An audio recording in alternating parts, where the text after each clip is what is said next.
주사 리프팅이라고 제가 이름을 붙인 거는 크게 두 가지로 볼 수 있어요. 그죠? 더모톡신과 스킨 부스터. 스킨 부스터는 피부에 영양물질 같은 걸 주는 거죠. 자, 여기다 그림을 그려보면 피부는 일단은 바깥쪽은 진피, 그 다음에 피하 지방, 여기 스마스층, 여기는 깊은 심부지방, 그리고 골막 이렇게 이루어지는데 실 리프팅, 실 이렇게 당기고 볼륨 리프팅도 2층에 주는 거죠. 심부에 주는 건데 주사 리프팅은 진피에 주는 거죠. 진피층은 사실은 이제 거의 대부분의 콜라겐과 소수의 엘라스틴으로 이루어져 있는데 이 진피층에는 결국은 콜라겐이 좀 흐트러져 있고 빡빡하지 못하면 얼굴이 텐션을 유지하기 힘들다는 거죠. 사실 이제 다른 분들 이제 더모톡신에서 보톡스를 놨는데 어떻게 탄력이 되느냐, 근육 마비시키는 게 아니냐라고 얘기를 하는데 그 말도 맞는 말이죠, 그죠? 근데 어떤 부위에 넣느냐에 따라 달라지는 거죠. 더모톡신은 진피를 벗어나면 안 돼. 근육 보톡스는 진피 밑에 피하 지방층에 주는 거죠. 근육이 되게 두꺼운 경우에는 근육 내에도 바로 줄 수 있다. 진피층 내에 주면 이 진피층 내에서 콜라겐들이 좀 정리가 되고 이렇게 좀 당겨주는 이런 느낌들이 좀 생겨요.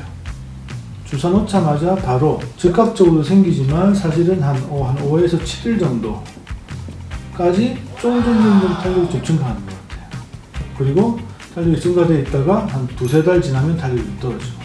더모톡신도 중요한 게 진피층 바로 밑으로 혈관층이 있는데 이걸 쭉 올리면 이게 멍이 들게 돼요. 멍이 드는 것은 진피층에서 벗어났다는 뜻이고 효과는 훨씬 떨어진다.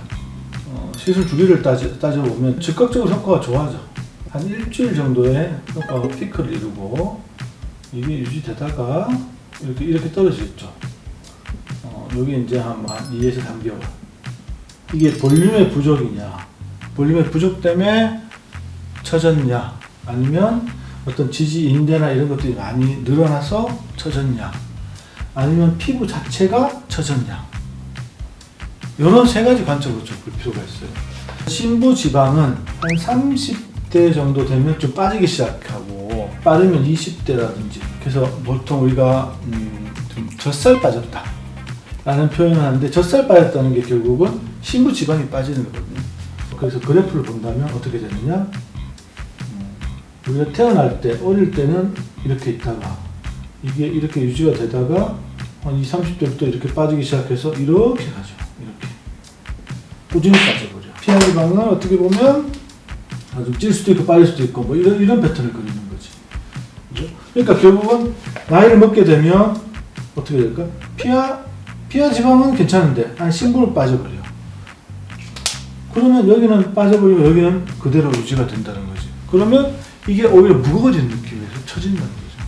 그래서 심부지방이 많이 빠진 분들은 볼륨 리프팅을 먼저 해야 될 경우가 있어요. 볼륨을 충분히 리프팅한 다음에 그 다음에 이제 바깥쪽을 좀 신경 써. 어떤 분은 이게 다 괜찮아. 이게 이제 피부 자체도 괜찮고 여기도 괜찮아.